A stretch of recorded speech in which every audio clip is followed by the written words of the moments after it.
Bonjour Barawa Africa et bienvenue dans votre rubrique Africa Bio. Africa Bio, c'est votre programme qui vous présente tous les projets, tout ce qui se fait en matière de protection de l'environnement dans les différents pays d'Afrique.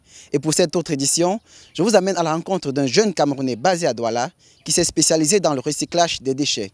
Comment en arrivait-il à fabriquer du charbon écologique à partir d'ordures ménagères? Comment est né le projet? Comment se porte-t-il aujourd'hui? Vous voulez des réponses? Je vous invite à me suivre. C'est ici, près de la Mangrove, au quartier Yupoué à Douala, que Nandou Tenke Müller a implanté sa petite entreprise il y a 3 mois.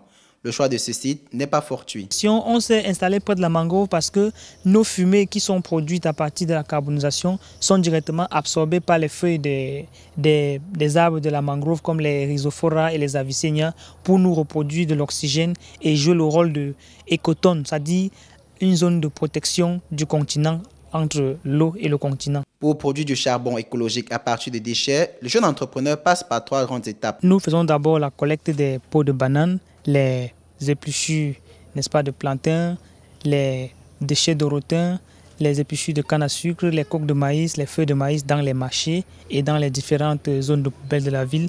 On les transporte jusqu'ici au site de New Priso, on les sèche, on les carbonise dans le four de carbonisation, comme vous voyez là. On obtient la poudre noire de charbon que nous conditionnons en compactant après mélange avec un liant et de l'eau, et puis nous passons au séchage et le charbon est prêt à l'utilisation. Pendant le séchage, il faut remuer tous les 20 à 40 minutes. Toutefois, il y a quelques précautions à prendre au niveau de la phase de carbonisation.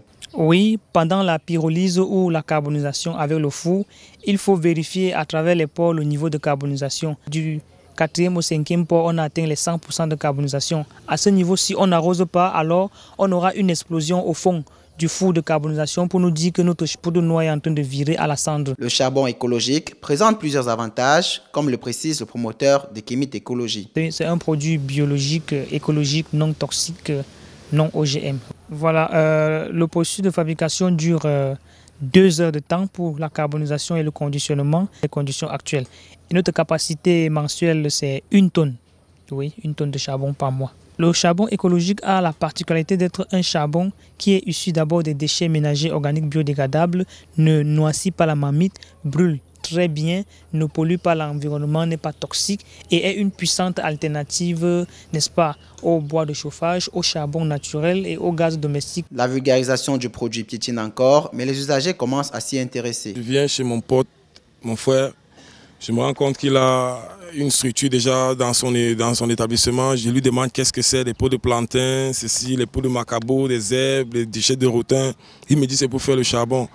Alors je me suis dit, si on peut déjà sauver la nature dans cette voie-là, oui déjà c'est bon. Alors j'ai pris, je m'en suis acheté, et voilà, je vais aller utiliser. L'initiative louable de ce jeune Camerounais rencontre plusieurs difficultés.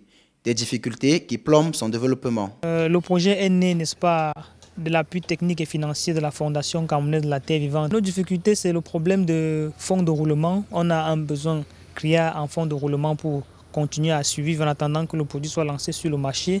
On a également des soucis techniques avec quelques appareillages, quelques problèmes administratifs également au niveau des temps de procédure. C'est tout pour cette édition d'Africa Bio. Prenons rendez-vous la prochaine fois pour présenter d'autres projets qui vont dans le sens de la préservation de la nature dans les différents pays d'Afrique.